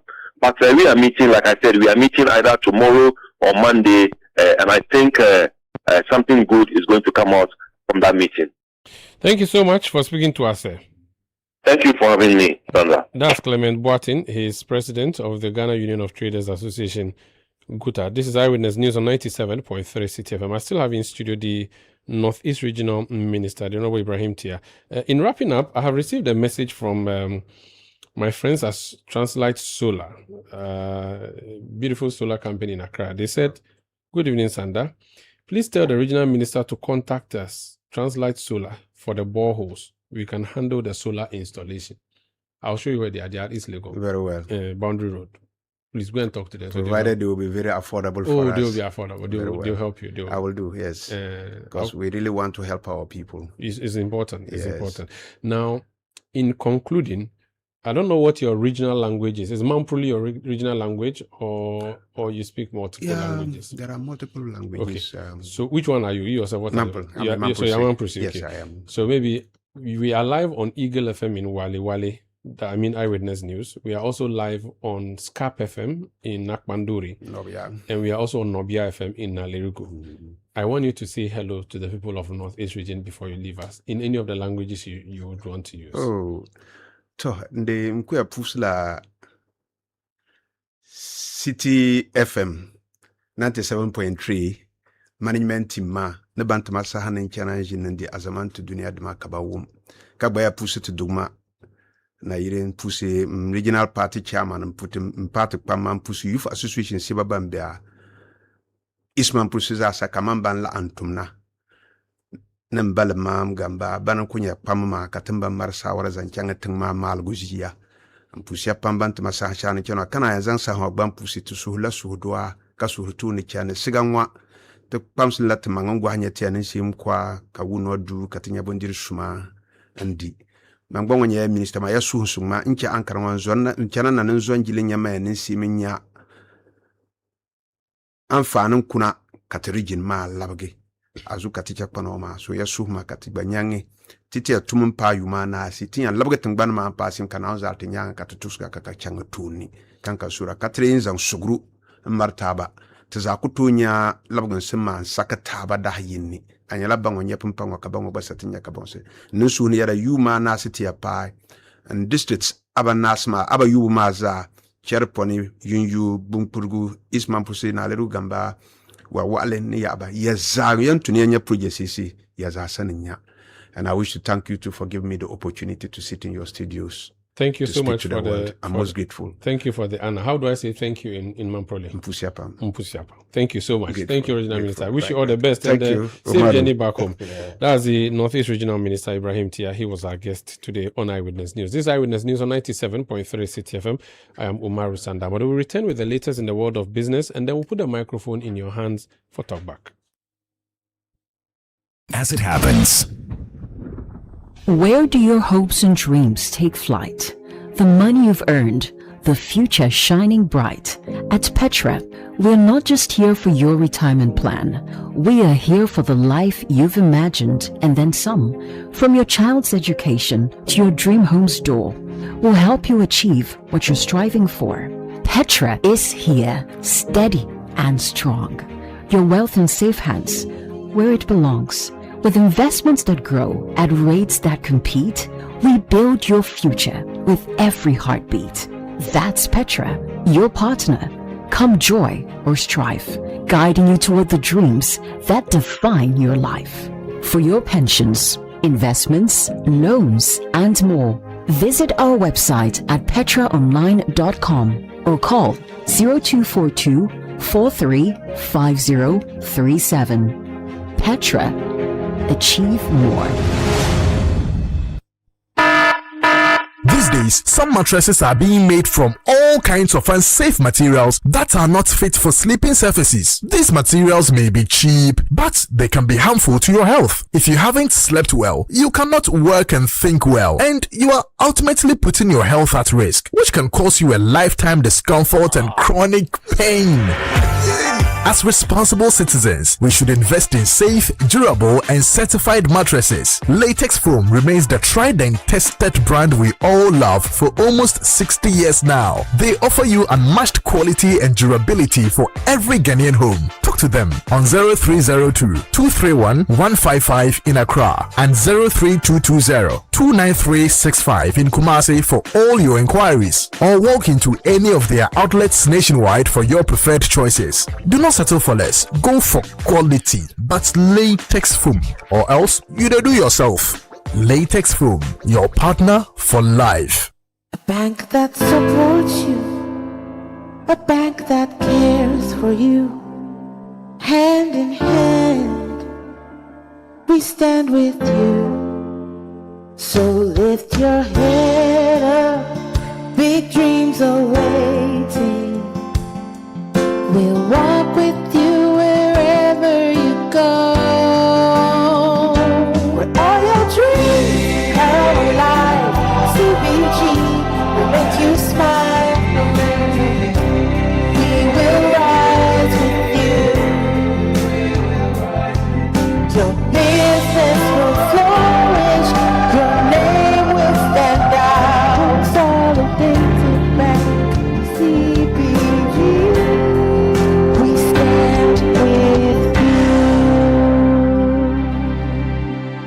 Ufie betimi adani baby a upe bia. Ebetimi adani stadium. Hey, what a strike! Ana fa kwa yebu TV, any computer game wo. Aha! Yenko. Atoda, ebetimi adani classroom. Madam, me pacho menti ase. Yo, yen samfa subio. Ni wo he na wonti ase no. Nini na. Ebetimi adani office. Aha, orders no ahina ye ready. Okay, mundi kan fanko East Legon. Ebetimi po, eswa ye fa ko a, ye hwehwemu wo. Daddy, e dey na big bang theory. Chen, mami busa chat GPT. ubetimi ama ofie adani baby a opese eyibia efise emfa ho ne ne opese oye wo ofie MTN fiber betimi aboa ama waye na 500 Mbps unlimited internet ani bo no form a free 299 Ghana cedis echo for MTN fiber bra ofie ana wadwuma mu ede for my MTN app no so ana say bo star 5057 hash but check fiber availability no so ana say number e wo je no na we say fiber broadband e wo baby a oti no a na tobi ene ya MTN. Let your voice be heard on Eyewitness News on Facebook at facebook.com/City97.3, Twitter at twitter.com/City973, and Instagram at instagram.com/City973 with the hashtag Eyewitness News. Yeah, welcome back. This is Eyewitness News on 97.3 Citi FM. It's now time for the latest in the world of business. And the woman I used to know as Scholastica, now called Neti, is in studio. Plus, there's a Jahu also inside. When I knew you were Scholastica Neti, now you are Scholastica Neti Ajahu. Oh, Sanda. I'm sorry. So, you shouldn't be telling me things. I'll be a blow cover. You're welcome. Thank you, Sanda. What are the big stories in business? Yes, today we have given you the final baskets in the Channel 1 Market Price Barometer. That's the construction and small business inputs basket. I like the construction part. Yes, and it shows that most of the construction inputs, cement, sand, plywood, nails, most of them changed slightly, but the most one that jumped nearly 8% in the month was that for iron rods. My story building will remain like that. I will have to do canopy on top of the story building. Please go ahead. Okay. Now, construction activity showed signs of mixed cost movements in June 2026, with iron rod prices recording a sharp increase while most building materials remain broadly stable. That's according to the latest Channel 1 Market Price Barometer. Here is more. According to the Construction and Small Business Inputs Basket, iron rods recorded the strongest movement during the period. Average prices increased from 7,133 Ghana cedis per ton in May to 7,700 Ghana cedis in June, representing a 7.95% month-on-month increase. As one of the most important inputs in construction, sustained increases in iron rods could feed into higher building costs for developers, contractors, and small businesses. Cement prices recorded mixed performance, as prices for 32.5-hour cement remained unchanged at 105 Ghana cedis per bag in June. However, the 42.5-hour cement category posted a marginal decline, easing from 117 Ghana cedis in May to 115 Ghana cedis in June, representing a 1.71% decrease. Paint prices also moved upward during the period. The average price of a 4.5-litre bucket increased from 75 Ghana cedis to 77 Ghana cedis, translating into a 2.67% increase. Meanwhile, several key construction inputs remained stable during the month. Rough sand held steady at 2,700 Ghana cedis per double axle truck, while smooth sand remained unchanged at 3,500 Ghana cedis. Plywood prices also remained flat at 104 Ghana cedis per standard sheet, with nails holding at 30 Ghana cedis per kilogram. Overall, the June 2026 data suggests that while broad construction cost inflation remains subdued, rising prices for critical structural inputs such as iron rods could continue to shape project costs and small business operations in the months ahead. That was data compiled by the Channel 1 TV Research Desk under the Channel 1 Market Price Barometer, tracking price movements across Accra. Now, government is considering restoring the value-added tax exemption on locally assembled vehicles. The review follows concerns from vehicle assemblers that the removal of the tax incentive has slowed production and threatens investments in the automotive industry. Speaking at the final roundtable discussion of the 2026 City Business Festival, Head of Strategic Manufacturing at the Ministry of Trade, Agribusiness and Industry, Kwesi Ofori-Enchi, explained what had informed the earlier removal. The Ministry of Finance was also doing an assessment of the industry. And at a point in time, the ministry felt that the VAT, which is supposed to be enjoyed by consumers, was not trickling down to industry. So they decided to put that on hold. And the industry people have engaged the Ministry of Finance, showing them some documentations to the effect that the VAT was really being applied to the consumer. So government will be reviewing that, and we are very hopeful that it will be restored. That was the head of strategic manufacturing at the Ministry of Trade, Agribusiness and Industry, Kwesi Ofori-Antwi. For his part, team lead at Ghana Jet, Eugene Samuel Attah, argued that Ghana's automotive industry has the potential to become a major driver of economic transformation. We see that the automotive industry will be, or is, a major growth pole to industrialization in Ghana. There has been some very interesting successes, and also to commend the government of Ghana, who moved at pace. I think this is one of the fastest policies from incubation to formulation to approval and implementation, and also to the private sector, who moved, with lightning speed to, as it were, take advantage of the opportunity to leverage Ghana as a hub for automotive manufacturing in the sub-region. Okay, so when we're talking about 7 years down the line, it's a journey. Let's compare it to the likes of South Africa, which took about 40 plus years to get to where they are now. Let's look at Morocco, which had a 20-year strategy to get to where they are now. Okay, so I think it's a journey. We will not get there overnight, and I don't think there is leapfrogging here, but we can learn, reduce the learning curve, and get there faster, quicker. That was team lead at Ghana Jet, Eugene Samuel Attah. The final roundtable session of the 2026 City Business Festival was held under the theme Driving Ghana Forward, the state of the automotive assembly industry and its contribution to the economy. The 2026 City Business Festival is powered by 97.3 Citi FM and Channel 1 TV in partnership with Absa Bank and is sponsored by MTN, Zonda Ghana Limited, Absa Bank and Petro Trust.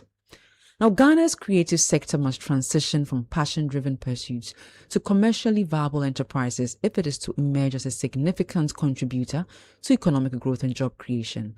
According to the CEO of Pop-Out Maximus Ametogor, content creators must deliberately build business models around their talents and intellectual assets. Speaking on the City Business Festival 2026 Honor Series, he urged creators to integrate monetization strategies at the inception stage of their ventures rather than treating revenue generation as an afterthought. Creative economy is just about turning, your creativity or talent or knowledge into an economic value, right? So if I produce a movie, or I play games, or I develop games, or I can create a digital content or experience, I should be able to convert that into an economic value and make some money from it. So we have to convert that creativity or that knowledge base into economic value and make money off it. So that we'll move away from what I call the hobby lobby. Think your creativity is just a hobby. When people are monetizing it, you are excited about the passion and the adrenaline, but you are still broke. So you need to find a way of monetizing that. So you move away from that hobby lobby into a business district. We have the creativity already. We have artifacts of it. We have evidence of the creativity already there. We just need to find the marketplace for the creativity and give it some, economic governance structure, and then we can monetize it and make it into an economic product that we can sell to the rest of the world. That was the CEO of Pop-Out, Maximus Ametogor. Now, Standard Chartered PLC has announced its intention to explore the sale of its wealth and retail banking business in Ghana. This is in line with the group's broader strategy to regularly review its portfolio as it sharpens its focus on business segments and client areas where it has the greatest skill and a more differentiated client proposition. However, the bank clarified that the announcement does not affect its corporate and investment banking operations in the country. Here is more. The bank says the wealth and retail banking business remains a strong franchise and is well positioned to thrive under new ownership. The bank noted that Ghana remains a key market within the group's international network, with long-term opportunities in trade, infrastructure, investment and capital flows. The bank also indicated that any transaction will be subject to regulatory approvals, with the transition expected to be phased over 18 to 24 months. It has assured customers that operations will continue as normal during the period. Standard Chartered says the move aligns with its strategy to concentrate on cross-border and affluent clients while continuing to invest in Africa through infrastructure financing, technology, and strategic ventures. Daniel Odro-Mensah with that business desk report. And that's it for Business on Eyewitness News. I am Netili Neti Ajaho. Thank you so much, Netili Neti Ajaho. This is Eyewitness News on 97.3 Citi FM. We return with your messages. Eyewitness News. Be there as it happens. Upper East Rising, Pale Framework 2026 to 2035. Prosperity through enterprise, agriculture, resilience, and livelihoods. The future begins now. For generations, the Upper East region has been rich in culture, agriculture, enterprise, and human potential. Today, a new chapter begins. Join industry leaders, policymakers, development partners, investors, and innovators as we unveil a bold 10-year development framework designed to unlock billions in investment opportunities, create sustainable jobs, transform agriculture, strengthen local industries, and improve livelihoods across all 15 districts of the Upper East region. The date is June 29 to July 1, 2026. The venue is Desert Pastures Auditorium in Bolgatanga. The time, 9 a.m. prompt. Pearl, building prosperity from our strength. Pearl, building the Upper East we deserve. This forum is under the auspices of the Upper East Regional Coordinating Council, members of Parliament from the Upper East region, and the Importers and Exporters Association of Ghana. Media partners, Citi FM and Channel 1 TV.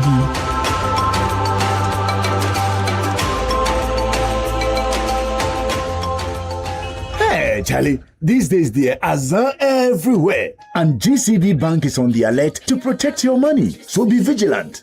I should share my OTP with you. How can you tell me this story? Masa, one-time PIN will be group work, so don't share. Azan, they say share your PIN for them to help you. Azan, unknown link, bia, no click so Bebre Azan, free ATM help, say. My friend, look sharp. GCB Bank will never ask for your PIN, OTP, or Ghana card details. Don't fall victim. Think before you click or send anything. Azan Boys Day Street. So Deji, call 0800 422 422 free or WhatsApp 0202 422 422 when in doubt. This fraud alert campaign, Azan, is brought to you by GCB Bank, your bank for life. Hey, Kwame, why are you inspecting the cables like you suspect something? Hey, Kofi, these days, the market's hard, though. Substandard cables everywhere. Last week, someone nearly burned somebody's house. Hey, that's why me, if it no be Nexon's cable metal low smoke anti-counterfeit cable, I know they touch them. What did they do different? My brother, if fire catch, some cables go smoke till you know fit see front. But with Nexon's cable metal low smoke anti-counterfeit cable, the smoke reduce well. People feel escape. It is save lives. Plus, it reduce the release of toxic gases. And you feel verify say it be the authentic cable by just scanning the cable with the Nexons app, even if them use the cable wire safe. So it be like choosing safety first, eh? Exactly. Authentic, quality, original. Nexon's cable metal no they disappoint. All cables no be the same, oh. Don't just chase price. Go for proven quality product, proudly made in Ghana. Nexon's cable metal low smoke cable. This is the future of cabling in Ghana. Electricity no get leg. It be Nexon's cable metal cable they carry up.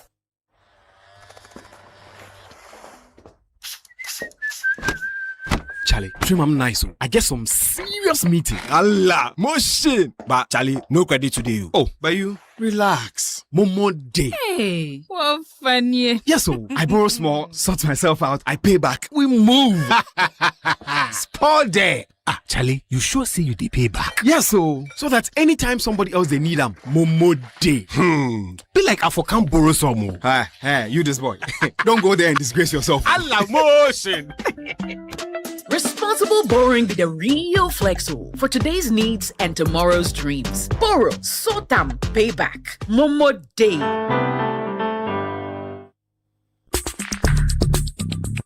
Let your voice be heard on Eyewitness News on Facebook at facebook.com/Citi97.3, Twitter at twitter.com/Citi973, and Instagram at instagram.com/Citi973 with the hashtag Eyewitness News.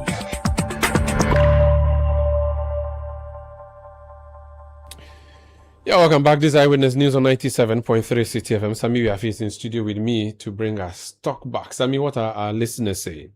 Let's start with Akapol in Ahafomim says, labor issues have always been big issues with the current regime. It's about time they voice out and stand against some of these decisions of government, or they should let us know if indeed this government is a good one or not. But so far, so good. Jones Adoboy Inla says, good evening, Umaru. Let's allow our institutions to work. The law is no respecter of persons. The NDC chairman must be called to book. If you have a problem with a radio station, you don't go there with party people to attack the station. This is completely unacceptable and must be condemned by all. Abayam Papa Abampa. And then one from Ken Tafamba David inside Kibi or Chibi says, good evening, Umaru. This is not any attack on journalists. Larry went overboard. You can't act in contempt of court and think you should go scot-free simply because you are a journalist and you have power to publish whatever you want. We the people, Noyarefa says, this is so sickening. I have a feeling that politicians in this country will never change. Why invade a radio station, go in and assault people? What kind of lawlessness is this? We wait to hear what the ruling party will say over this incident. Clearly, this can't be part of the reset agenda. Sami, so if he's called we the people from Oyarefa, does it mean that the people of Oyarefa elected him to send messages on their behalf? Most likely. Okay. Let me bring the next message. From is it Jones Aduboy? No, just Selo. Selo from Adenta. Show me the screen. Why are you hiding the screen from me? Show me the screen. Selo from Adenta says, good evening, Umaru. This is very unfortunate. It is an attack on press freedom. This regional chairman must be called to order. His actions are making the NDC very unpopular in the constituency. Wills Yoga from Abutiateti in the Volta region says, the Kantanka family should understand that bail does not equate to lack of justice. The legal process takes time and patience is crucial. Authorities will continue to investigate and justice can still prevail. Hang in there. Your strength is vital during this difficult time. So this has to do with the Adwa Safo case. So they went to court and they were granted bail. Yes, today the family also held a press conference to state their side of the story. The family spokesperson, Dr. Emmanuel Boachi, spoke and says that Adwa's condition is 50-50. She may survive, she may not survive. Wow, is that bad? Yes, that's what he said at the press conference today. Held here in Accra. That's what the family is saying. The family spokesperson, Dr. Emmanuel Boachi. I saw the pictures. I know gunshots are dangerous, but I didn't know it could be. I didn't know it was actually that bad. I mean, it means that the bullets got to her. So when I saw the pictures, I thought maybe the glass shattered. But when I saw a story that she was going to be taken elsewhere for the bullets to be taken off her body, I was like, oh, this is actually that bad. It is very sad and shameful what actually transpired, and I'm praying that the Ghana Police Service expedites and deals with this particular matter, because this is a life and death matter. Colonel Nathaniel Bila from Jimbali in the Unyo Nasuan district of the Northeast region says, great presentation from Honorable Ibrahim Tia, the regional minister, my hardworking regional minister. He says, I'm so excited to learn about the great policies he has in agriculture. Agric mechanization is the best way to develop our agric sector, especially in rural areas like ours. We are grateful for such ideas and initiatives coming from him and his team, and pray for him to succeed. That's he says, my kind regards to Honorable Suleiman Alasan, MP for Yonyo constituency. He's giving a shout out. Shout out. So that's the regional minister for Northeast that we hosted earlier on the show. Daniel Akpaliok from Sandema, not far from Northeast, of course, it's from Upper East, but yeah, maybe they are neighbors. And he says no individual should be allowed to tarnish the legacy of President JDM. The attack on the radio presenter and his host must be condemned in no uncertain terms. Such acts of lawlessness have no place in our democracy. While similar incidents may have been tolerated under the SWA administration, they must not be countenanced under the current administration. And that's again another shameful act. Why would you? We're just speaking here about a journalist who has been sentenced and convicted, Larry. Very unfortunate, because a very good friend, and I feel sad reading that story. And I'm happy that his lawyer said he would appeal, and I pray that something positive comes out of it for him. But if someone can prosecute and have a journalist jailed, then why would you organize thugs and go and beat up journalists and assault them while they are in operation? I think a lot of people do not know that there's a whole chapter in the Constitution that says media freedom is guaranteed, which also says that if you have a challenge with a journalist and the work they are doing, you should take them to court in a civil suit, not in a criminal matter. Again, people seem to forget that we are the voice of the people. Everything we do is actually for the people. Imagine if there were no media houses. On election day after the victory, first of all, you won't know what's happening. And the Electoral Commission chairperson would have to write letters and email it to all the 33 million people. Imagine the level of development that we bring about. The fact that we call duty bearers to task, and the fact that we communicate to advance our democracy. And we cause change. In fact, our democracy is tied to media. And for people to just get up and go and attack, I find that very, very disturbing. And if it is true that a whole regional chairman for Central Region led that, and that's very, very pathetic to say the least, Sammy. And so the information I'm also picking is that the radio station in question, or Batampa Radio, is owned by Hawa Kumsen, the former member of parliament for the Wutu Senya. He's a former minister. Yes, so it has some political underlining. Many people believe that station was set up to do the bidding of the MPP. And so some of the discussions... So it's doing NDC dirty. And so some of the conversation and discussion there didn't sit well with the NDC and the regional chairman. That's why they have to move in to go and do whatever they did today, but it's not acceptable. If you have an issue, as you mentioned, the National Media Commission is there, the law courts are there, you can take your actions there. Why go in there, attack, presenters and their producers? This is really unacceptable. It is very, very, very sad. Let me bring the next message. Okay, I think Daniel Akpale from Sandema, which is near Upper East and also near North. I mean, near Northeast and Upper West. You hosted the Upper West Regional Minister last night. Yeah. How are they doing in the region? Well, he told us a number of challenges they are going through and some of the good things that the administration of President John Dramani Mahama is also doing in the region. But one thing that he said, which touched me the most, was the drive to develop sports in the region. Okay. Because we spoke about the Black Stars. At that time, the Black Stars was going to play England. And so we had a conversation about the Black Stars. He's doing more. He's doing more. He wants to develop local talent in terms of football. And I mean, Sibo is from one of the players. Beverly, what's his name? Sibo, one of our Black Stars players. Yeah. Yes, he's from Upper West. The guy with the ginger hair. Yeah. Oh, okay. He's from Upper West. And okay. So that's a beautiful one. Now, the minister I interviewed this evening also says he's focused on agriculture. I think it sounds very exciting. We pray for the best. Thank you so much, Sammy, for joining us for Talk Back.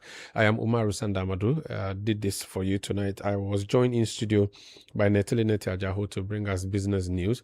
Fafa Melody Portufe supported us with the news summaries. Production by Beverly London, Juliana Odami Asari, Kobna Wilson, Fred Tete Jabano, and of course the new media support from the new media team and Emmanuel Lati of the technical department providing us technical support. Eyewitness News returns tomorrow at 1700 GMT or 5 p.m. Please stay tuned in 97.3 Citi FM Relevant Radio, always. City News. We speak first. Reach our hotline on 0302 224959 and get interactive on Facebook, Citi 97.3 FM, and on Twitter at Citi 973. Citi 97.3. More variety.